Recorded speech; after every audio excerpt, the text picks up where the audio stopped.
Hi friends, welcome to Harish academy. ఈ వీడియోలో మనం చర్చించుకోబోయే అంశము 2022-23 ఆర్థిక సంవత్సరానికి సంబంధించి యూనియన్ బడ్జెట్లో మరిన్ని ముఖ్యమైన అంశాలను చూద్దాం. మరిన్ని ముఖ్యమైన అంశాలు అంటున్నాను. ఆల్రెడీ మన హరీష్ అకాడమీ యూట్యూబ్ ఛానల్లో పార్ట్ 1 ఆఫ్ యూనియన్ బడ్జెట్ 2022-2023ని అప్లోడ్ చేయడం జరిగింది. ఆ పార్ట్లో యూనియన్ బడ్జెట్కి సంబంధించి 4 పిల్లర్స్ ఆఫ్ యూనియన్ బడ్జెట్, ఈ బడ్జెట్ ఏదైతే ఉంటుందో రానున్న ఆర్థిక సంవత్సరానికి సంబంధించి అంటున్నాను. సో ఏప్రిల్ 1వ తేదీ 2022 నుండి అమల్లోకి రానున్న యూనియన్ బడ్జెట్ ఏదైతే ఉంటుందో ఇటీవల కేంద్ర ఆర్థిక శాఖ మంత్రి నిర్మలా సీతారామన్ గారు పార్లమెంట్ లో ప్రవేశపెట్టడం జరిగింది. ఆ బడ్జెట్ కి సంబంధించి 4 పిల్లర్స్. సో ఆ 4 పిల్లర్స్ గురించి మనం ఫస్ట్ పార్ట్ లో డిస్కస్ చేసాం. అందులో అన్నిటికంటే important PM Gatishakti programme, PM Gatishakti master plan. ఆ ప్లాన్ గురించి సంపూర్ణంగా చెప్పడం జరిగింది. రైల్వేస్ కి సంబంధించి కానివ్వండి, రహదారులకి సంబంధించి కానివ్వండి, ఏ విధమైన అభివృద్ధిని మనం చూడబోతున్నాం దానికి సంబంధించిన అంశాలు. ఎట్ ద సేమ్ టైం ఆ ఫస్ట్ పార్ట్ లో మనం డిస్కస్ చేసిన అంశాల్లో మరొక ముఖ్యమైన అంశము so different ministries and allocations. కేంద్ర ప్రభుత్వానికి సంబంధించి డిఫరెంట్ మినిస్ట్రీస్, వివిధ మంత్రిత్వ శాఖలు ఏవైతే ఉంటాయో మంత్రిత్వ శాఖలకి సంబంధించి ఈ బడ్జెట్ లో ఏ విధమైన కేటాయింపులు జరిగాయి అదొకటి ఇంపార్టెంట్ టాపిక్, మనం ఆల్రెడీ డిస్కస్ చేయడం జరిగింది ఫస్ట్ పార్ట్ లో.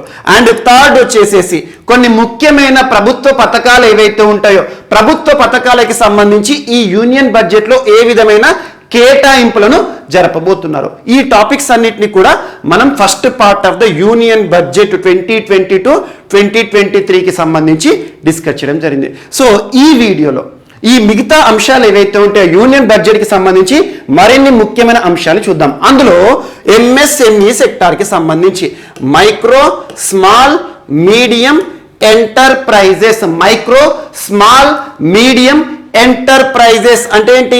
భారతదేశంలో సూక్ష్మ చిన్న మధ్య తరహా పరిశ్రమలు. భారతదేశంలో ఎంఎస్ఎంఈ సెక్టార్ యొక్క రోల్ ఏంటి అంటారు, ఎంత ఇంపార్టెంట్ అంటే ఎగ్జాంపుల్ భారతదేశంలో పరిశ్రమల రంగాన్ని గనక మనం అబ్జర్వ్ చేస్తే పరిశ్రమ రంగంలో 100 మంది కార్మికులు పనిచేస్తున్నారు అనుకోండి.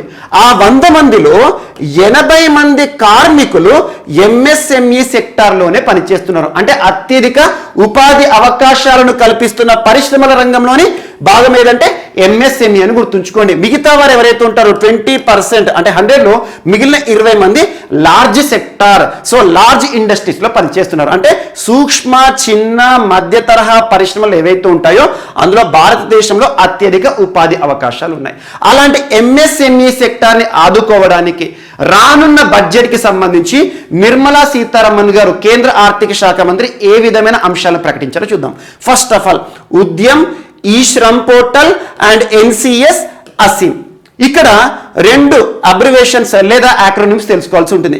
ఎన్సిఎస్ అంటే national career service portal, national career service portal.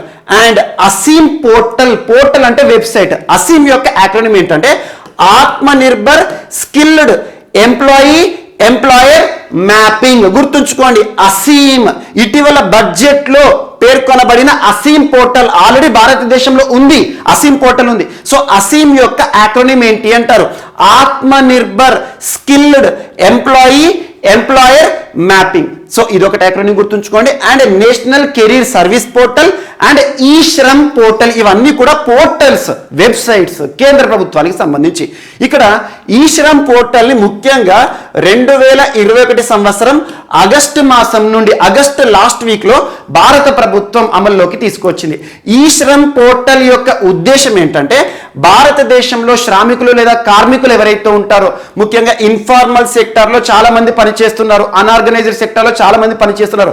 అలా భారతదేశంలో శ్రామిక వర్గానికి సంబంధించి లేదా కార్మికులకు సంబంధించి అధికారిక సమాచారాన్ని పొందుపరచాలి, అధికారికంగా డేటాను మెయింటైన్ చేయాలని చెప్పేసి ప్రత్యేకంగా ఈ శ్రమ్ పోర్టల్ ని కూడా భారత ప్రభుత్వం ప్రారంభించింది. అదొకటి ఇంపార్టెంట్. ఈ శ్రమ్ పోర్టల్ యొక్క ఉద్దేశం ఏంటంటే కేంద్ర ప్రభుత్వం అమలు చేస్తున్న పథకాలు ఏవైతే ఉంటాయో, ఏవైతే పథకాలు శ్రామికుల కోసం కార్మికుల కోసం ఉద్దేశించబడ్డాయో అవి ప్రభుత్వం యొక్క ఉద్దేశం ఏంటి? బెనిఫిట్స్ టు ద బెనిఫిషియరీస్, ప్రభుత్వం ఇచ్చే బెనిఫిట్స్ ఏవైతే ఉంటాయో బెనిఫిషియరీస్ కి అంటే టార్గెటెడ్ పీపుల్ కి రీచ్ అవ్వాలి. అలా రీచ్ అవ్వాలంటే అసలు బెనిఫిషియరీస్ ఎవరున్నారో గుర్తుపట్టాలి. అందులో భాగంగా ఈ శ్రమ్ పోర్టల్ ఎవరికి సంబంధించింది? భారతదేశంలో శ్రామికులు లేదా మనకు కార్మికులు ఎవరైతే ఉంటారో డిఫరెంట్ సెక్టార్లో పనిచేస్తూ ఉంటారు, నిర్మాణ రంగం కానివ్వండి ఇలాంటివి. అలా పనిచేసే వారు చాలా మంది informal sector and unorganised sector లో పనిచేస్తూ ఉంటారు. వారికి సంబంధించిన జాబితా లేదా సమాచారం అనేది, వారికి సంబంధించిన ఇన్ఫర్మేషన్ అనేది ప్రభుత్వం దగ్గర సంపూర్ణంగా లేదు. అలా భారతదేశంలో ప్రతి ఒక్క కార్మికుడి యొక్క సమాచారాన్ని పొంది వారికి బెనిఫిట్స్ ఇవ్వాలి, ప్రభుత్వ పథకాలన్నీ కూడా వాళ్ళకి అమలు చేయాలని చెప్పేసి 2021 సంవత్సరం ఆగస్టు మాసంలో ఈ శ్రమ్ పోర్టల్ని భారత ప్రభుత్వం తీసుకురావడం జరిగింది. అండ్ ఉద్యమ్ పోర్టల్ గురించి మనం 2020 సంవత్సరం నుండి వార్తల్లో చూస్తూనే ఉన్నాం. ఉద్యమ్ పోర్టల్ అంటే మనకు దేనికి సంబంధించి అంటే ఎంఎస్ఎంఈకి సంబంధించి, ఈజ్ ఆఫ్ డూయింగ్ బిజినెస్ కి సంబంధించి ఎంఎస్ఎంఈ సెక్టార్స్ ఏవైతే ఉంటాయి భారతదేశంలో, ఎవరైనా చిన్న పరిశ్రమలు, సూక్ష్మ చిన్న మధ్యతర పరిశ్రమలు ఎవరైతే ఎస్టాబ్లిష్ చేయాలనుకుంటారో వారు ముందుగా ప్రభుత్వం నుండి అనుమతి పొందాల్సి ఉంటుంది. అలా ప్రభుత్వం నుండి అనుమతి పొందాలి అంటే ఖచ్చితంగా ఉద్యమ్ పోర్టల్లో వారికి సంబంధించిన డేటా ఏదైతే ఉంటుందో సబ్మిట్ చేయాల్సి ఉంటుంది. అంటే భారతదేశంలో ఎంఎస్ఎంఈ సెక్టార్లో పనిచేసే పరిశ్రమలు ఏవైతే ఉంటాయో అవన్నీ కూడా వారికి సంబంధించిన జాబితా అంతా కూడా ఇందులో ఉంటుంది. అలా Udyam portal, E Shram portal and NCS national career service portal and Aseem portal, Aatmanirbhar, skilled employer mapping, ఈ పోర్టల్స్ అన్నిటినీ కూడా ఇంటర్లింక్ చేయబోతున్నారట. ఇది ఒకటి ముఖ్యమైన పాయింట్ ఎంఎస్ఎంఈ పరిశ్రమలకు సంబంధించి నిర్మలా సీతారామన్ గారు చేసిన ప్రకటనలో. సో ఇదొకటి. ఏ 4 పోర్టల్స్ ని ఇంటర్లింక్ చేయబోతున్నట్టుగా ఇప్పటి వరకు ఏ పోర్టల్ కి ఆ పోర్టల్ ఇండిపెండెంట్ గా ఇండివిజువల్ గా పనిచేస్తున్నాయి. ఈ 4 పోర్టల్స్ ని కూడా ఇంటర్లింక్ చేయడం ద్వారా, ఎగ్జాంపుల్ ఇక్కడ ఆత్మనిర్భర్, స్కిల్డ్ ఎంప్లాయర్ మ్యాపింగ్ ఉంది. అంటే భారతదేశంలో నైపుణ్యం ఉన్న యువత ఎవరైతే ఉంటారో వారికి సంబంధించిన ఎంప్లాయీస్ ఎవరైతే ఉంటారో, స్కిల్డ్ ఎంప్లాయీస్ ఎవరైతే ఉంటారో వారికి సంబంధించిన డేటా ఉద్యమ్ పోర్టల్ కి ఇంటర్లింక్ చేసామనుకోండి, ఆటోమేటిక్ గా భారతదేశంలో పరిశ్రమలు ఏవైతే ఉంటాయి వారికి స్కిల్డ్ లేబర్ అందుబాటులో ఉంటారు సింపుల్ గా. అలా భారతదేశంలో ఎవరైతే కార్మికులుగా పనిచేస్తున్నారో వారందరి జాబితాను సిద్ధం చేయడం ద్వారా పరిశ్రమల రంగంలో ఉపాధి అవకాశాలు కూడా పెంచినట్టుగా అవుతాం. And national career service portal ఏంటంటే ముఖ్యంగా యువతకి ప్రత్యేకంగా నైపుణ్యాభివృద్ధిని కలగజేయడానికి ఎన్రోల్మెంట్ కోసం భారత ప్రభుత్వం ప్రారంభించింది. ఈ 4 పోర్టల్స్ ని, వెబ్సైట్స్ ని ఇంటర్లింక్ చేయబోతున్నారు. ఇదొక పాయింట్ ఎంఎస్ఎంఈ సెక్టార్ కి సంబంధించి. అండ్ నెక్స్ట్ వచ్చేసి 130 lakh MSMEs provided additional credit under, ఇక్కడ ఈ programme important, emergency credit linked guarantee scheme. Emergency credit linked guarantee scheme, each and every word meaning అర్థం చేసుకోండి, అసలు ఉద్దేశం ఏంటో తెలుస్తుంది. భారతదేశంలో ముఖ్యంగా 2020 సంవత్సరం భారతదేశంలోనే కాదు ప్రపంచంపై తీవ్ర ప్రభావాన్ని చూపించిన మహమ్మారి, కనిపించని మహమ్మారి కరోనా మహమ్మారి కారణంగా ప్రతి రంగం కూడా కుదేలైపోయింది, ప్రతి రంగం కూడా దెబ్బతినింది. అలా పరిశ్రమల రంగంపై తీవ్ర ప్రభావాన్ని చూపించింది భారతదేశంలో. అలా భారతదేశంలోని పరిశ్రమల రంగాన్ని ఆదుకోవడానికి, ఎంఎస్ఎంఈ సెక్టార్ని ఆదుకోవడానికి మనకు ఆత్మనిర్భర్ భారత్ ప్యాకేజ్ ని కూడా భారత ప్రభుత్వం విడుదల చేశారు. ఆల్మోస్ట్ ఒక 20 lakhs crores రూపీస్ ని ఆత్మనిర్భర్ భారత్ ప్యాకేజ్ కింద మనం విడుదల చేశాం. అందులో భాగంగా ఎంఎస్ఎంఈ సెక్టార్ కోసం దాదాపు 3 లక్షల కోట్ల రూపాయలను ఇవ్వడం జరిగింది. ఉద్దీపన ప్యాకేజ్ అంటాం మనం.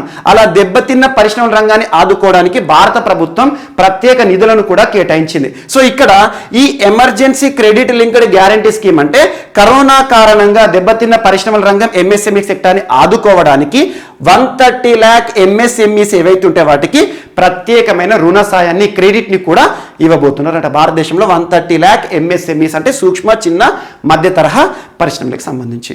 అండ్ నెక్స్ట్ ఈసీఎల్జిఎస్ అంటే emergency credit linked guarantee scheme అన్నట్టు.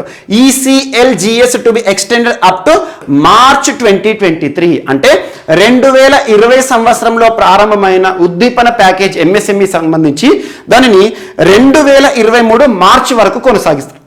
అంటే ఇక్కడ మనకు అర్థం కావాల్సింది ఏంటి, బడ్జెట్ ఏ రోజున అమల్లోకి రాబోతోంది? 1st April 2022. ఏ రోజున ముగుస్తుంది? మార్చ్ 31, 2023 ఫైనాన్షియల్ ఇయర్, ఆర్థిక సంవత్సరం అంటాం. ఆర్థిక సంవత్సరం ఏప్రిల్ 1న ప్రారంభమైతే మార్చి 31న ముగుస్తుంది. సో అలా ఈ సమయం ఏదైతే ఉంటుందంటే రానున్న బడ్జెట్ మొత్తం కూడా ఈసీఎల్జిఎస్ ఈ నిధులు ఏవైతే ఉంటాయో క్రెడిట్ ని ఎంఎస్ఎంఈ సెక్టార్ కు ఉంచుతారన్నట్టు. అంటే నెక్స్ట్ ఇయర్ వరకు కూడా ఈ కరోనా కారణంగా దెబ్బతిన్న పరిశ్రమలు ఆదుకోవడానికి ఉద్దీపన ప్యాకేజ్ ని భారత ప్రభుత్వం కంటిన్యూ చేస్తుంది. ప్రత్యేక నిధులను కూడా కేటాయించబోతున్నారు. So guarantee cover under ECLGS to be expanded by almost 50,000 crore to total cover of 5 lakhs crores. 50,000 కోట్ల రూపాయల నుండి 5 లక్షల కోట్ల రూపాయలకు ఈసీఎల్ని పెంచబోతున్నారు.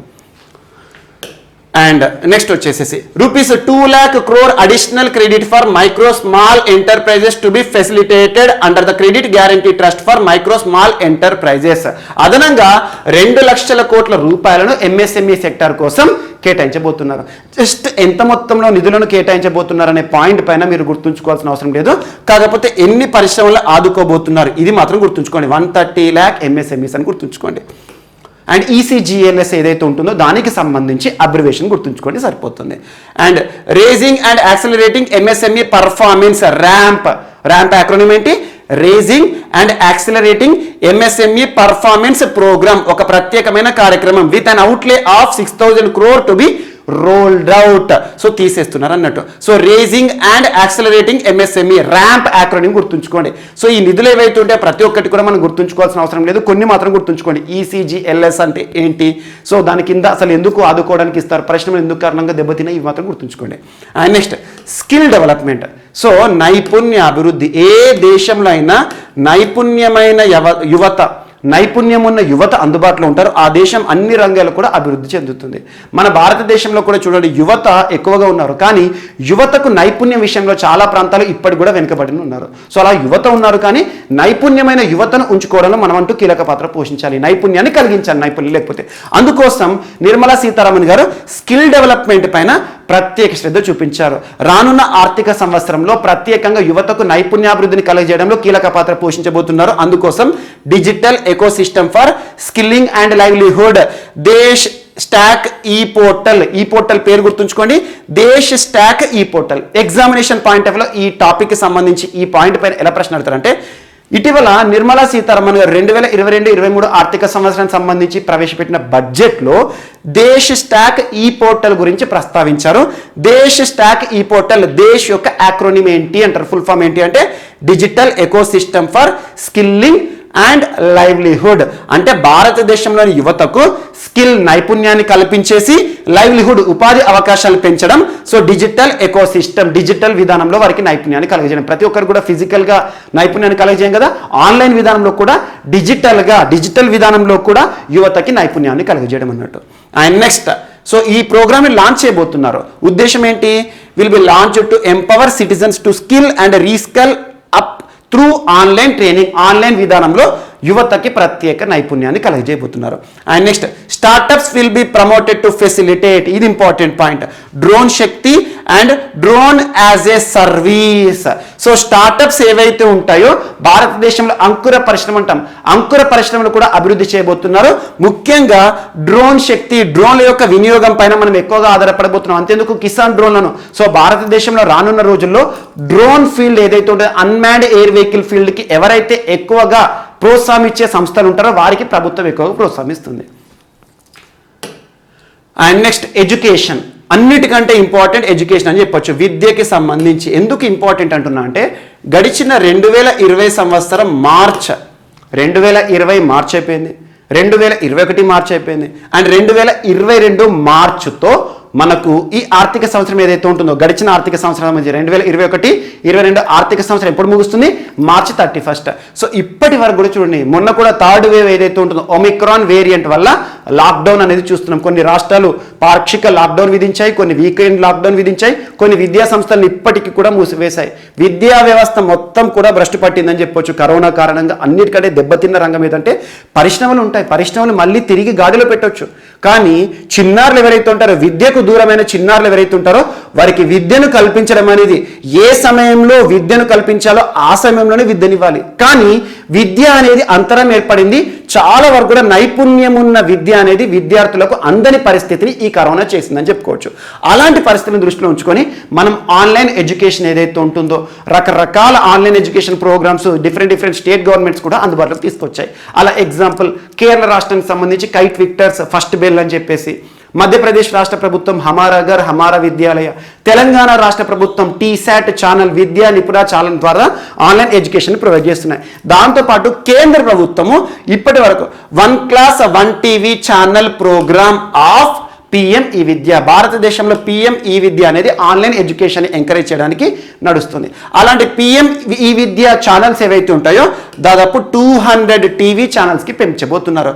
1 క్లాస్ 1 టీవీ ఛానల్ అంటే ఒక్కొక్క సబ్జెక్ట్ ఒక్కొక్క క్లాస్కి ఒక్కొక్క టీవీ ఛానల్ ప్రోగ్రామ్ ఏది ఎందులో భాగంగా పిఎం ఈ విద్యలో భాగంగా ఇప్పటికే అమలవుతుంది.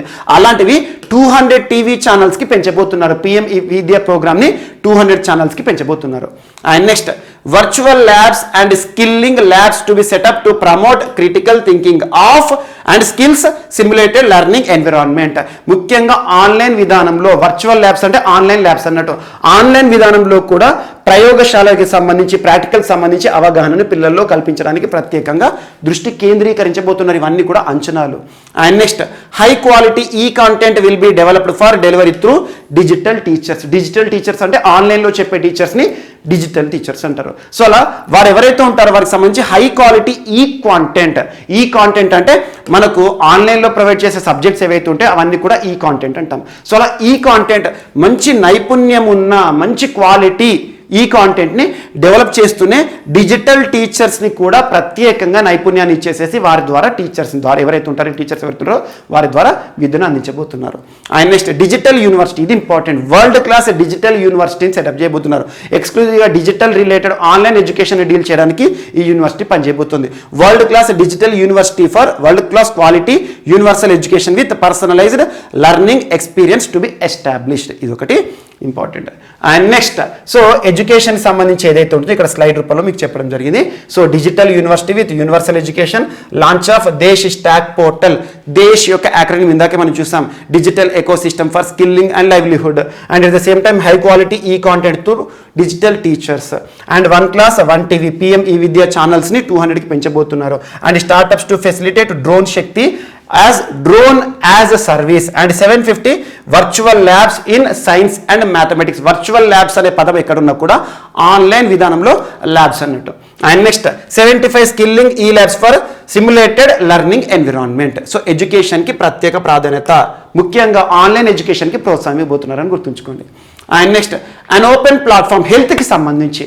సో కరోనా కారణంగా దెబ్బతిన్న రంగం ఎడ్యుకేషన్తో పాటు మనం పర్సనల్గా ఈచ్ అండ్ ఎవ్రీ పర్సన్ కూడా ఇంపాక్ట్ అయ్యారు కరోనా కారణంగా, కరోనా మహమ్మారి సోకడం ద్వారా.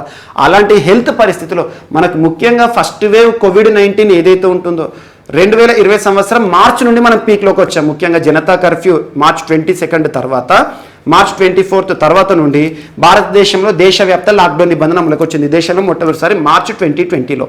ఆ తర్వాత ఫస్ట్ వేవ్లో చాలామంది కూడా కరోనా కేసులతో చూడడం జరిగింది. కానీ మరణాల సంఖ్య అనేది కొంత తక్కువే అని చెప్పుకోవచ్చు. ఎందుకంటే సెకండ్ వేవ్ కోవిడ్-19 2021లో సెకండ్ వేవ్ అప్పుడైతే చాలామంది చచ్చిపోయారు. ఫ్యాటాలిటీ రేట్ కూడా ఎక్కువగా ఉంది.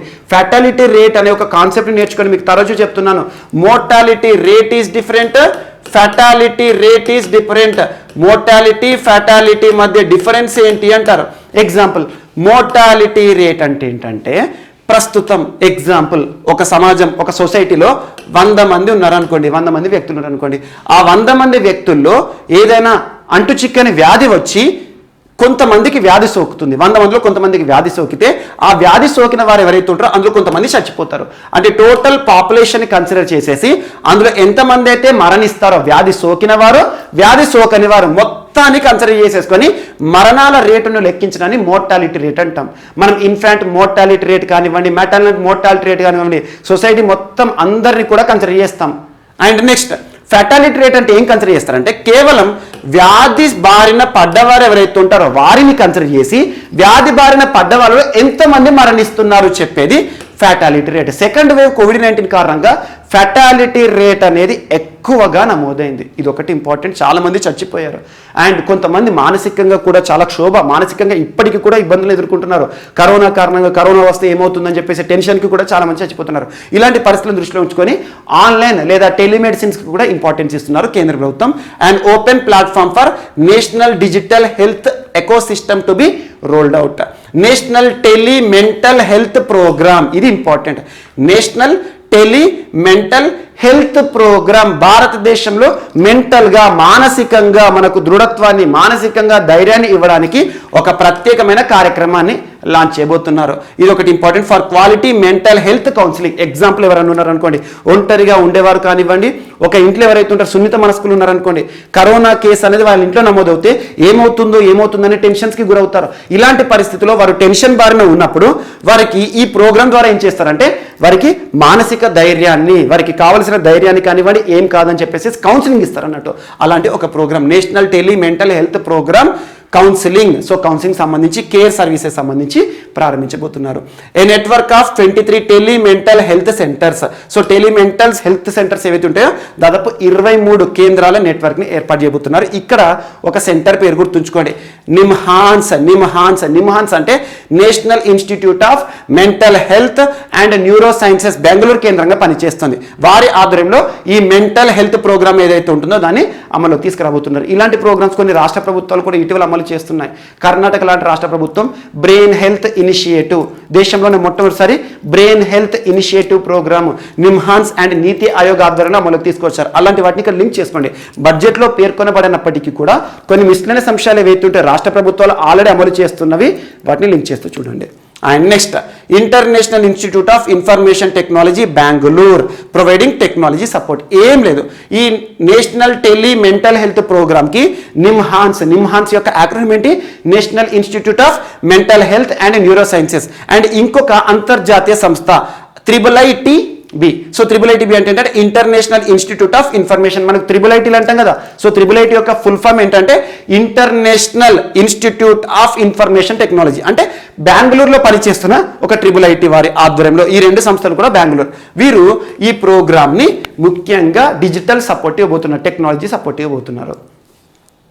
సో ఇక్కడ హెల్త్ రిలేటెడ్ ఏవైతే ఉంటాయో slides. So national digital health ecosystem will be rolled out and national tele mental health programme will be launched దేశవ్యాప్తంగా కూడా. ఇక్కడ ఏదైతే ఉంటుందో ఇక నెక్స్ట్ వచ్చేసి మహిళలకి సంబంధించి కొన్ని ప్రత్యేక అంశాలు చూడాల్సి ఉంటుంది. మహిళలకి సంబంధించి ఈ బడ్జెట్ కొన్ని ప్రత్యేకమైన అంశాలను ప్రకటించింది. So Saksham anganwadi integrated benefits to women and children. So women and చిల్డ్రన్కి సంబంధించి ఇప్పటికే దేశవ్యాప్తంగా కూడా చాలా ప్రోగ్రామ్స్ ఉన్నాయి.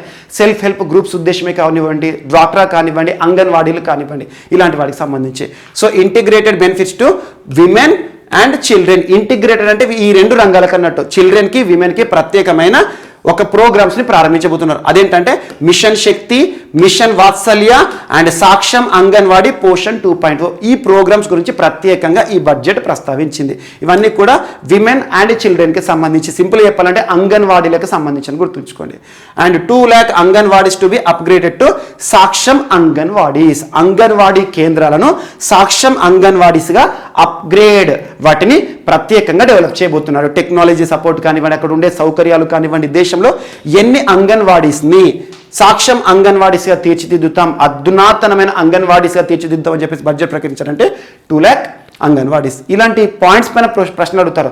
ఎగ్జాంపుల్ 2022-23 ఆర్థిక సంవత్సరం సంబంధించి బడ్జెట్ ఎన్ని వందే భారత్ రైళ్ల గురించి ప్రస్తావించింది అంటారు. 400. అలాంటివి ఏవైతే ఉంటాయో ఫిగర్స్ పైన ఫోకస్ చేయండి. And next, so Har Ghar Nal Se Jal. Har Ghar Nal Se Jal అంటే ఇంటింటికి కూడా నల్లా నీరు అన్నట్టు సింపుల్గా. ఇందుకోసం దాదాపు 60,000 కోట్ల రూపాయలను అలొకేట్ చేయడం జరిగింది. దాదాపు దేశంలోని 3.8 కోట్ల మంది ఇండ్లకు 2022-23 ఆర్థిక సంవత్సరానికి సంబంధించి. సో దేశంలోని ఇన్ని ఇండ్లు ఏవైతే ఉంటే 3.8 కోట్ల ఇండ్లకు దాదాపు 60,000 కోట్ల రూపాయల అలొకేషన్స్తో ఇంటింటికి కూడా నల్ల ద్వారా నీటిని ఇచ్చే ప్రోగ్రామ్. ఇలా నల్ల ద్వారా నీటి ప్రోగ్రామ్ అంటే మనం ఇటీవల కాలంలో హర్ ఘర్ జల్ కానివ్వండి, Sujal drink from tap water mission Odisha రాష్ట్రానికి సంబంధించి కానివ్వండి, ఇలాంటి వాటిని లింక్ చేస్తూ చూడండి. And next housing for all, Awas Yojana అనుకోవచ్చు. భారతదేశంలో ప్రతి వ్యక్తికి కూడా, ప్రతి కుటుంబానికి కూడా ఇల్లు ఉండాలి బై 2022 డిసెంబర్ వరకు అని చెప్పేసి భారత ప్రధాని నరేంద్ర మోదీ గారి స్వప్నం.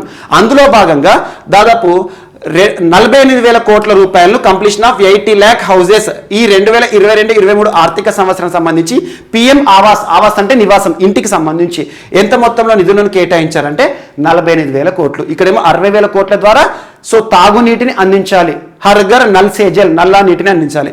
అండ్ ఇంటి సౌకర్యం, సో కుటుంబాలకు ఇండ్లకు సంబంధించి ఈ ఆర్థిక సంవత్సరంలో దాదాపు హౌసింగ్ ఫర్ ఆల్ ప్రోగ్రామ్ కోసం 48,000 కోట్ల రూపాయలను నిధుల కింద అప్పచెప్పడం జరుగుతుంది.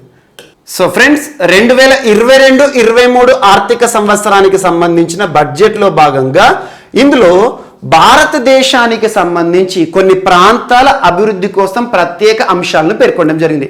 కొన్ని ప్రాంతాల అభివృద్ధి కోసం అంటున్నాను. భారతదేశానికి ఈశాన్య దిక్కున ఉన్న ప్రాంతాలు, ఈశాన్య రాష్ట్రాలు లేదా ఈశాన్య ప్రాంతాలు, నార్త్ ఈస్టర్న్ స్టేట్స్ లేదా నార్త్ ఈస్టర్న్ రీజన్స్ కోసం ఈ బడ్జెట్ ఏ ప్రస్తావన చేసింది, అందుకోసం ఏ కార్యక్రమాన్ని ప్రారంభించబోతున్నారు, ఇదొకటి. మరియు భారతదేశానికి ఉత్తర ప్రాంతం, సో ఉత్తర భారతదేశం అని చెప్పవచ్చు. సో ముఖ్యంగా నార్థన్ బౌండరీస్ ఏవైతే ఉంటాయో ఆ బౌండరీస్ కి సంబంధించి అభివృద్ధి కార్యక్రమాల గురించి ఈ బడ్జెట్ ఏ ప్రస్తావన చేస్తుంది. అన్నిటికంటే ఇంపార్టెంట్ పిఎం డివైన్. రానున్న పోటీ పరీక్షల్లో ఖచ్చితంగా పిఎం డివైన్ యాక్రోనిమ్ ఏంటి, ఏ ప్రాంతాల అభివృద్ధి కోసం 2022-23 ఆర్థిక సంవత్సరంలోని బడ్జెట్లో దీన్ని పేర్కొనడం జరిగింది అంటారు. PM divine, so prime ministers development initiative for north east region. So each and every word ఏదైనా యాక్రోనిమ్ కానివ్వండి, అబ్రివేషన్ కానివ్వండి, ఫుల్ ఫామ్ వార్తలు నిలిచింది అనుకోండి, ఆటోమేటిక్గా each and every word meaning చూడండి, దాని యొక్క ఉద్దేశం పర్పస్ ఏంటో తెలుస్తుంది. పిఎం డివైన్ ఈ వర్డ్ గుర్తుంచుకోండి, ఖచ్చితంగా యాక్రోనిమ్ పైన ప్రశ్న అడుగుతారు. సో 2022-23 ఆర్థిక సంవత్సరానికి సంబంధించి ఈశాన్య ప్రాంతాల అభివృద్ధి కోసం, నార్త్ ఈస్ట్ రీజన్ అభివృద్ధి కోసం, డెవలప్మెంట్ కోసం బడ్జెట్లో చేసిన ప్రస్తావన, ఆ కార్యక్రమం పేరేంటంటే పిఎం డివైన్. సో ప్రధానమంత్రి పేరిట ప్రైమ్ మినిస్టర్స్ డెవలప్మెంట్ ఇనిషియేటివ్, అభివృద్ధి కోసం ఉద్దేశించబడిన ఒక ప్రత్యేకమైన కార్యక్రమం. ఏ ప్రాంతాల అభివృద్ధి కోసం? North eastern reason of India. ఇది గుర్తుంచుకోండి. సో న్యూ స్కీమ్, ఇది ఒక కొత్త పథకం. పిఎం డివైన్ అనేది న్యూ స్కీమ్. బడ్జెట్లో పేర్కొనబడిన నూతన పథకాలపైన ప్రత్యేక శ్రద్ధ చూపండి. So this is a new scheme. PM divine launched to fund infrastructure and social development projects in north eastern reason of India. ఏం లేదు, ఈ ప్రోగ్రాంలో భాగంగా ఏం చేస్తారట, ఇన్ఫ్రాస్ట్రక్చర్. నార్త్ ఈస్టర్న్ స్టేట్స్ అంటేనే ఇన్ఫ్రాస్ట్రక్చర్ విషయంలో బ్యాక్వర్డ్ ఏరియాస్ అని చెప్పొచ్చు. ఎగ్జాంపుల్, నార్త్ ఈస్టర్న్స్ అన్నీ కూడా మనకు హిమాలయన్ ఫుట్ హిల్స్ అంటాం సింపుల్గా. సో హిమాలయ పర్వత ప్రాంతానికి సంబంధించిన పాదాలు ఏరియా అదంతా కూడా అక్కడ కొండ ప్రాంతాలు. కాబట్టి నార్త్ ఈస్టర్న్ స్టేట్స్ యొక్క ప్రత్యేకత ఏంటి, ట్రైబల్ పీపుల్స్ ఎక్కువగా ఉంటారు, ట్రైబల్ ఏరియాస్, షెడ్యూల్డ్ ఏరియాస్ ఎక్కువ ఉంటాయి. అంతేందుకు భారతదేశంలోని ఈశాన్య రాష్ట్రాల కోసం రాజ్యాంగంలోని 12 షెడ్యూల్లో ఒక షెడ్యూల్ ప్రత్యేకంగా ఈశాన్య రాష్ట్రాల గురించి పేర్కొనడం జరుగుతుంది, schedule 6 of Indian constitution. So అలా ఈశాన్య రాష్ట్రాలు అన్ని కొండ ప్రాంతాలు. కాబట్టి కొండ ప్రాంతాల్లో రహదారుల అభివృద్ధి కానివ్వండి, రైల్వే ట్రాక్స్ నిర్మాణం కానివ్వండి, ఎయిర్పోర్ట్ల నిర్మాణం కానివ్వండి, చాలా వరకు కూడా కష్టతరమైన పనులు. దీన్ని దృష్టిలో ఉంచుకొని ఈశాన్య రాష్ట్రాలను అభివృద్ధి చేయడానికి ప్రత్యేక టెక్నాలజీని ఉపయోగించేసేసుకొని డెవలప్ చేయడానికి పిఎం డివైన్ ప్రోగ్రామ్ తీసుకొస్తారు. ఏ విధమైన అభివృద్ధి చేస్తారు ఈశాన్య రాష్ట్రాలని? ఇన్ఫ్రాస్ట్రక్చర్ పరంగా మౌలిక సౌకర్యాల అభివృద్ధి అంటే రహదారుల నిర్మాణం కానివ్వండి, ఫ్లైఓవర్స్ నిర్మాణం కానివ్వండి, రోప్వే సర్వీసులు కానివ్వండి, అండ్ ఎయిర్పోర్ట్ల నిర్మాణాలు కానివ్వండి. So infrastructure and social development, సామాజిక అభివృద్ధి కార్యక్రమాలు అంటే అక్కడ మహిళలకు సంబంధించి కానివ్వండి, వృద్ధులకి సంబంధించి కానివ్వండి, గిరిజన తెగలకు సంబంధించి కానివ్వండి, అభివృద్ధి కార్యక్రమాలను కూడా ప్రారంభించడానికి పిఎం డివైన్ అనే ఒక న్యూ స్కీమ్ని ప్రతిపాదించడం జరిగింది. ఇది ఇంకా అమల్లోకి రాలే, రానున్న ఆర్థిక సంవత్సరంలో మనం చూడబోతున్నాం. And next, an initial allocation of 1500 crore made to enable livelihood activities for youth and women under scheme. ఏం లేదు, సామాజిక అభివృద్ధి కోసం ఉద్దేశించబడింది, మౌలిక సౌకర్యాల అభివృద్ధి కోసం ఉద్దేశించబడిన పథకమే కదా, స్కీమే కదా PM divine.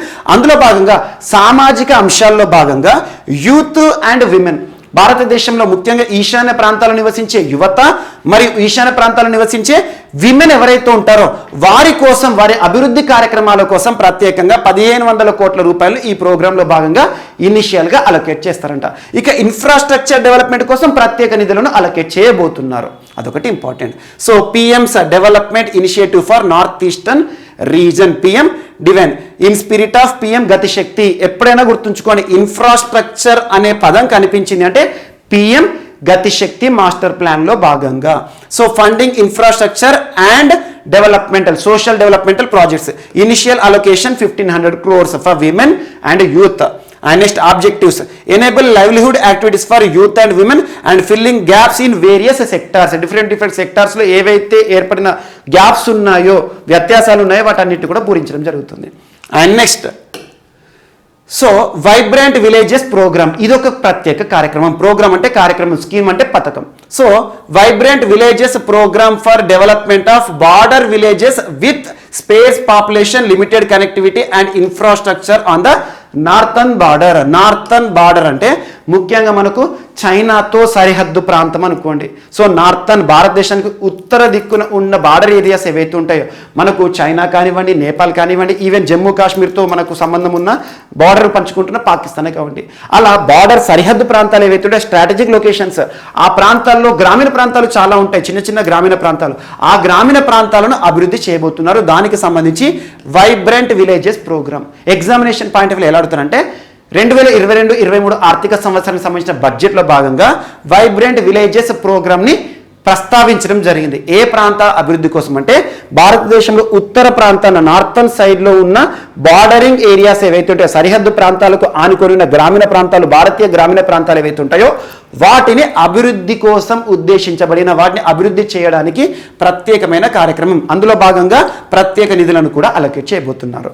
And next banking సెక్టార్కి సంబంధించి, సో బ్యాంకింగ్ సెక్టార్కి సంబంధించి ఏ రకమైన రీఫార్మ్స్ తీసుకురాబోతున్నారు. 100% of 1.5 lakh post office to come up with core banking system. ఏం లేదు, పోస్ట్ ఆఫీస్లో దాదాపు 1.5 లక్షల పోస్ట్ ఆఫీసుల్లో బ్యాంకింగ్ సౌకర్యాలు, బ్యాంకింగ్ వ్యవస్థను డెవలప్ చేయబోతున్నారు. ఇది ఒకటి పాయింట్ బ్యాంకింగ్కి సంబంధించి. And scheduled commercial banks to set up 75 digital banking units. So scheduled commercial banks ఇవి డిజిటల్ విధానంలో, డిజిటల్ బ్యాంకులను భారతదేశంలో 75 జిల్లాలో 75 బ్యాంకులను ఏర్పాటు చేయబోతున్నారు. షెడ్యూల్డ్ కమర్షియల్ బ్యాంక్స్ అని గుర్తుంచుకోండి. ఇదంతా కూడా ఇంక్లూజివ్గా చూస్తే, inclusive welfare focus, హర్ఘర్ null Se Jal అంటే ఇంటింటికి నల్ల నీళ్ళ గురించి మనం డిస్కస్ చేస్తాం. పిఎం ఆవాస్ యోజన గురించి ఎంత మొత్తంలో నిధుల అలొకేషన్ చూడండి. పిఎం డివైన్ అంటే నార్త్ ఈస్టర్న్ ఇండియాకి సంబంధించి అభివృద్ధి, infrastructure and social development. And aspirational blocks programme, భారతదేశంలోని కొన్ని ప్రత్యేక ప్రాంతాలు అయితే ఆస్పిరేషనల్ ప్రాంతాలుగా అభివృద్ధి చేయడానికి. అండ్ వైబ్రెంట్ విలేజెస్ ప్రోగ్రామ్ అంటే ఉత్తర భారతదేశం ఎప్పుడు వైబ్రేషన్స్ వస్తాయి అక్కడ, సింపుల్గా సరిహద్దు కాబట్టి ఎప్పుడు ఏదో ఒక సమస్య వస్తుంది అన్నట్టు, వైబ్రేట్ అవుతూ ఉంటాయి సింపుల్గా. సో వైబ్రెంట్ విలేజెస్ ప్రోగ్రామ్ అనేది నార్థన్ బార్డరింగ్ విలేజెస్కి సంబంధించి. And digital banking by post office, భారతదేశంలో అన్ని పోస్ట్ ఆఫీస్లో కూడా బ్యాంకింగ్ సౌకర్యాలు, డిజిటల్ బ్యాంకింగ్ సౌకర్యాలను ఏర్పాటు చేయడం. And digital payments, scheduled commercial banks to set up 75 digital banking units in 75 districts. And next ఈ పాస్పోర్ట్, ఇది ఒక వినూత్న అంశం. మనకు ఈ పాస్పోర్ట్ కంటే ముందు పాస్పోర్ట్ అంటే ఏంటో తెలియాలి. పాస్పోర్ట్, సో పాస్పోర్ట్ అంటే ఏం లేదు, ఎగ్జాంపుల్ ఇండియన్, వి బీయింగ్ ఇండియన్, మనం భారతీయులం కాబట్టి భారతదేశం నుండి అమెరికాకి కానీ, ఆస్ట్రేలియాకి కానీ, లేదంటే యూకేకి కానీ వెళ్ళాలని ఉండే యువత ఉంటారు. ఎగ్జాంపుల్ యుఎస్ఏకి వెళ్ళాలనుకుంటున్నారు అనుకోండి, ఏం చేస్తాము, మనం యుఎస్ఏ నుండి అనుమతిని పొందాలి.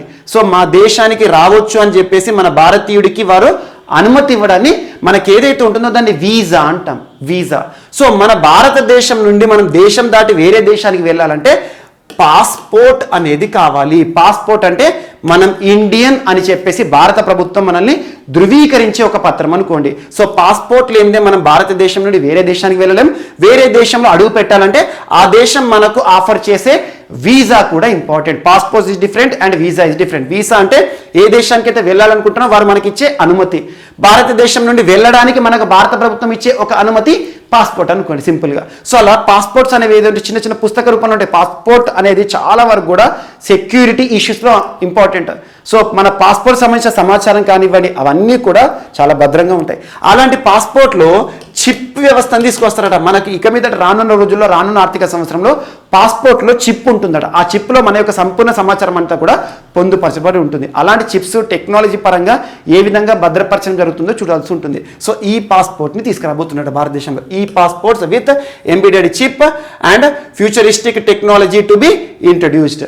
అండ్ నెక్స్ట్ అర్బన్ ప్లానింగ్, పట్టణ ప్రణాళికలో భాగంగా. సో పట్టణ ప్రణాళికలకు సంబంధించి modernisation of building bylaws, modernisation of building bylaws. So building సంబంధించి నిర్మాణ రంగానికి సంబంధించి ప్రత్యేకంగా అధునాతనంగా తీర్చిదిద్దడం. And town planning schemes and transit oriented development will be implemented.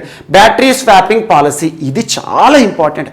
Battery swapping policy గురించి ఈ బడ్జెట్లో ప్రత్యేక ప్రస్తావన చేశారు నిర్మలా సీతారామన్ గారు. Battery swapping policy for electric vehicles అని గుర్తుంచుకోండి.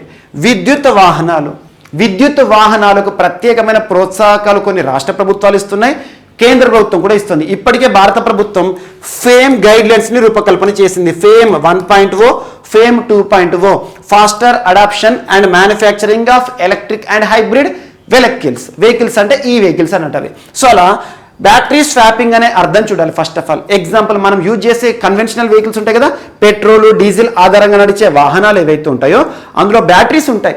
ఆ బ్యాటరీ ఆధారంగానే మనం ఇంజన్ స్టార్ట్ చేయడం కానివ్వండి, లైట్ వేయడం కానివ్వండి, హార్న్ మోగించడం కానీ జరుగుతుంది. బ్యాటరీ వీక్ అయిందనుకోండి, బ్యాటరీ డిప్లేట్ అయిందనుకోండి, ఆటోమేటిక్గా మన వెహికల్ నుండి హార్న్ రాకపోవడం, లైట్ అనేది డిమ్ అవ్వడం, వెహికల్ స్టార్ట్ కాకపోవడం ఇవన్నీ జరుగుతూ ఉంటాయి.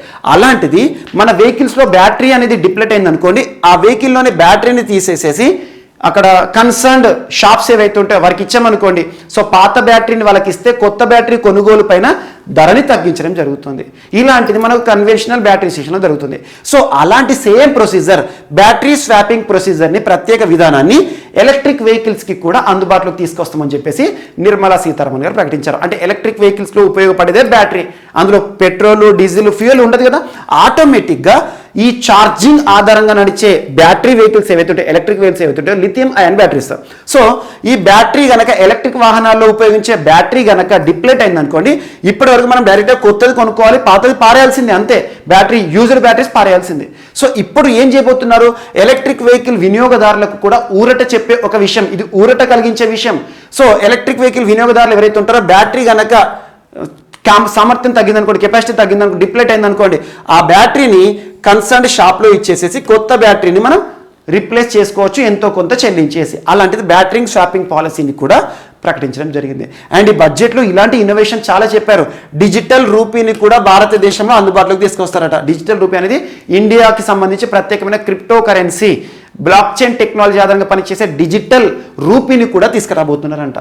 And next land records management. భారతదేశంలోని భూములకి సంబంధించిన రికార్డ్స్ని నిర్వహించడానికి ఏం చేయబోతున్నారంటే unique land parcel identification number for IT based management of land records. ఏం లేదు, భారతదేశంలోని ప్రతి ఒక్క భూమి ఏదైతే ఉంటుందో, పట్టా భూమి అంటాం కదా, అది కమర్షియల్ ప్లాట్ అయినా అగ్రికల్చర్ క్రాప్ ల్యాండ్ అయినా వాటన్నిటికి కూడా ఒక యూనిక్ ఐడెంటిఫికేషన్ నెంబర్ ఇస్తారట. ఆ identification number IT information technology based, technology ఆధారిత నెంబర్, అంటే unique number.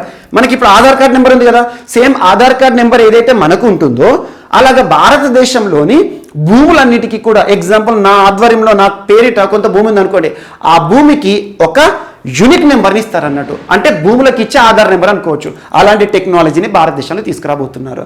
And accelerated corporate exit, centre for processing accelerated corporate exit, CPACE యాక్రాన్ని గుర్తుంచుకోండి, to be established for speedy winding up of companies. ఇది corporate sector సంబంధించి అంత పెద్ద important point ఏం కాదు, ఇది మాత్రం important. And next AVGC promotion task force, అంతా టెక్నాలజీకి సంబంధించి. ఏవీజీసీ అంటే ఏంటో తెలియాలి. ఇటీవల కాలంలో జనవరి మాసంలో భారతదేశంలోని మొట్టమొదటి ఏవీజీసీ సెంటర్ ఆఫ్ ఎక్సలెన్స్ని ఏర్పాటు చేసిన రాష్ట్రంగా కర్ణాటక రాష్ట్రం వార్త నిలిచింది. అలాంటిది ఏవీజీసీ అంటే ఏంటంటే animation, visual effects, gaming and comic promotion. Comic అని గుర్తుంచుకోండి, AVGC animation, visual effects, gaming and comic, AVGC. దీనికి సంబంధించి ప్రమోషన్ టాస్క్ ఫోర్స్ని భారతదేశంలో డెవలప్ చేయబోతున్నారు, సెటప్ చేయబోతున్నారు. ఏం లేదు, భారతదేశంలో మల్టీమీడియాకి సంబంధించి యానిమేషన్ సెక్టర్ని అభివృద్ధి చేయడం, అంటే సినిమా ఇండస్ట్రీలో ఉపయోగించే యానిమేషన్స్ కానివ్వండి, ఇవన్నీ కానివ్వండి. అండ్ విజువల్ ఎఫెక్ట్స్, విజువల్గా కూడా చూడండి చాలా వరకు మనం టెక్నాలజీ చూస్తున్నాం. సో గేమింగ్, నూతన గేమ్స్కి సంబంధించి ప్రత్యేకంగా ప్రోత్సాహం ఇవ్వడం, కామిక్ యాక్టివిటీస్కి సంబంధించి ఒక ప్రత్యేకమైన సెటప్ చేయబోతున్నారు. వీటికి అభివృద్ధి చేయడానికి ఒక టాస్క్ ఫోర్స్ని డెవలప్ చేయబోతున్నారు.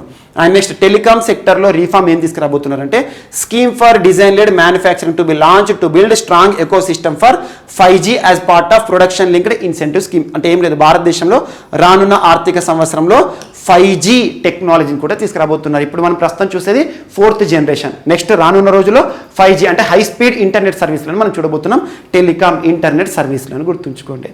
అండ్ ఎక్స్పోర్ట్ ప్రమోషన్, ఎగుమతులకి సంబంధించి ప్రోత్సాహాలు ఇవ్వడానికి సో మన భారతదేశంలో ఎగుమతుల ప్రోత్సాహానికి సంబంధించి చాలా సంస్థలు ఉన్నాయి. ఎగ్జాంపుల్ అగ్రికల్చర్ తీసుకున్నారనుకోండి, అపెడా అనే సంస్థ ఉంటుంది, agriculture and processed foods exports development authority. అలా ఎక్స్పోర్ట్ ప్రమోషన్కి ప్రోత్సాహం ఇవ్వడానికి ఏమేమి ఇనిషియేటివ్ తీసుకురాబోతుందంటే special economic zones act to be replaced, అంటే ఈ ఏదైతే ఉంటుందో చట్టం ఆల్రెడీ భారతదేశంలో ఉన్న చట్టాన్ని రిప్లేస్ చేయబోతున్నారు. దీంతో new legislation to enable states to become partners in development of entrepreneurs or enterprises and service hubs. రాష్ట్రాలను భాగస్వామ్యులుగా చేస్తూ ఇప్పటి వరకు ఎగుమతి, భారతదేశంలో ఎగుమతి అంటేనే కేంద్ర ప్రభుత్వానికి సంబంధించి ministry of commerce, trade and commerce సంబంధించి ఎగుమతులు దిగుమతులు. అలాంటిది ఇక మీద భారతదేశంలో రాష్ట్రాలను పార్ట్నర్స్గా చేస్తూ ఎగుమతులను ప్రోత్సహించబోతున్నారు. ఇది రాష్ట్రాలకు కల్పించబడిన ఒక ప్రత్యేక సౌకర్యం అని చెప్పుకోవచ్చు. అండ్ నెక్స్ట్ ఆత్మనిర్భరత ఇన్ డిఫెన్స్, రక్షణ రంగానికి సంబంధించిన మనం ఏమంటాం సెల్ఫ్ రిలయన్స్ని పొందడం. అంటే మనం రక్షణ రంగంలో మనంతటా మనం మేక్ ఇన్ ఇండియా ఆయుధాలను వాడడం కానివ్వండి, మేక్ ఇన్ ఇండియా వెహికల్స్ వాడడం కానివ్వండి, రక్షణ రంగానికి సంబంధించి ఆత్మనిర్భరతను సాధించడానికి ఏ అంశాలు ప్రకటించారంటే 68% of capital procurement budget year marked for domestic industry. So భారతదేశంలో రక్షణ రంగానికి సంబంధించి డొమెస్టిక్ ఇండస్ట్రీకి ప్రత్యేకమైన ప్రోత్సాహం, అంటే మనం దేశీయ పరిశ్రమలకు ప్రోత్సాహం, ఆయుధాలను తయారు చేయడం కానివ్వండి, ఆర్మ్స్ అమ్యునిషన్ సంబంధించి కానివ్వండి, డిఫెన్స్ సంబంధించిన వాహనాలు కానివ్వండి, డిఫెన్స్ ఫైటర్ జెట్స్ కానివ్వండి, వీటన్నిటి కూడా ప్రత్యేక ప్రోత్సాహం ఇస్తున్నారు. And next defence R&D. So R&D, defence R&D అంటే రీసెర్చ్ అండ్ డెవలప్మెంట్, పరిశోధనకు సంబంధించి defence R&D to be open for industry startups academia with 25% of defence R&D budget year marked.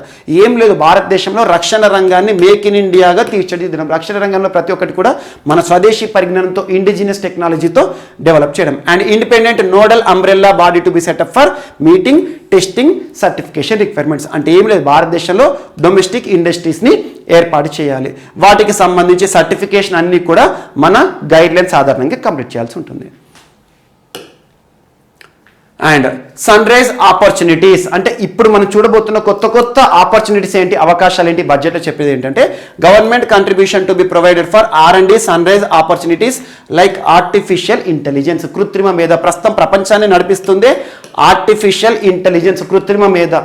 Last year మొత్తం ఆర్టిఫిషియల్ ఇంటెలిజెన్స్ చూసాం. ప్రస్తుతం చూడండి COVID-19 testing కూడా artificial intelligence బేస్డ్గా మనం చూస్తున్నాం. అలాంటి ఆర్టిఫిషియల్ ఇంటెలిజెన్స్ కృత్రిమ మేధకి ప్రాధాన్యత ఇవ్వబోతున్నాం. And geospatial systems and drones, semiconductors and ecosystem, space economy, genomics and pharmaceutical, green energy, clean mobility systems, ఈ రంగాలను ప్రత్యేకంగా అభివృద్ధి చేయబోతున్నాం.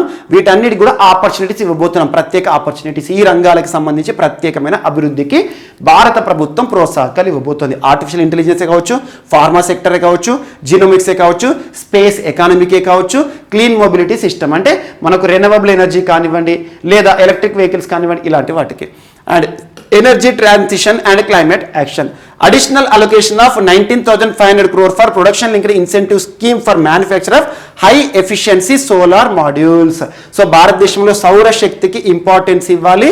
అండ్ భారతదేశంలో 280 gigawatts of installed solar power reach అవ్వాలి. 2030 వరకు 280 gigawatts ఇన్స్టాల్డ్ సోలార్ విద్యుత్ని మనం పొందాల్సి ఉంటుంది. ఇలాంటి కొన్ని టార్గెట్స్, ఇవి టు ద పాయింట్ చదివితే సరిపోతుంది. And next, so 5 to 7% biomass pellets to be co fired in thermal power plants. Co fired అంటే కలిపి మండించడం.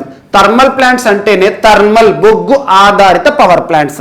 సో బొగ్గుతో నడిచే విద్యుత్ శక్తి కేంద్రాలు అన్నట్టు. అక్కడ పెల్లెట్స్ని వాడాలి. ఏ పెల్లెట్స్ వాడాలి? బయోమాస్. బయోమాస్ అంటే అర్థం తెలుసుకోవాలి. అగ్రికల్చర్ బయోమాసే కావచ్చు. Example paddy stubble, crop residues ఉంటాయి. పంట పండిన తర్వాత పంట చెత్త మిగిలిపోతుంది కదా, హార్వెస్టింగ్ టైం మనకు కావాల్సిన ప్రొడ్యూస్ కలెక్ట్ చేసిన తర్వాత మన క్రాప్ లైన్లో గడ్డి మిగిలిపోతుంది, పంట చెత్త మిగిలిపోతుంది. ఇదంతా కూడా paddy waste, paddy stubble, crop residue అంట మిగిలిపోయింది.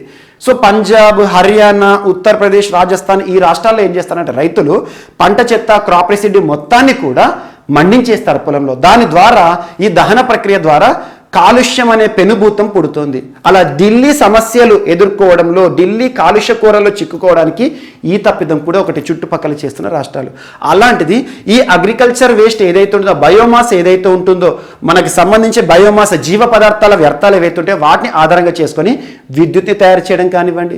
కొన్ని సంబంధాలు మనకు వేస్ట్ టు వెల్త్ జనరేషన్ అనే కాన్సెప్ట్ దీనికి సంబంధించింది. ఎగ్జాంపుల్, అగ్రికల్చర్ వేస్ట్ ఉందనుకోండి, దాన్ని తీసేసుకొని మనం బ్రికెట్స్గా తయారు చేయొచ్చు. బ్రికెట్స్ అంటే మనం సింపుల్గా పిడకలు అని చెప్పొచ్చు.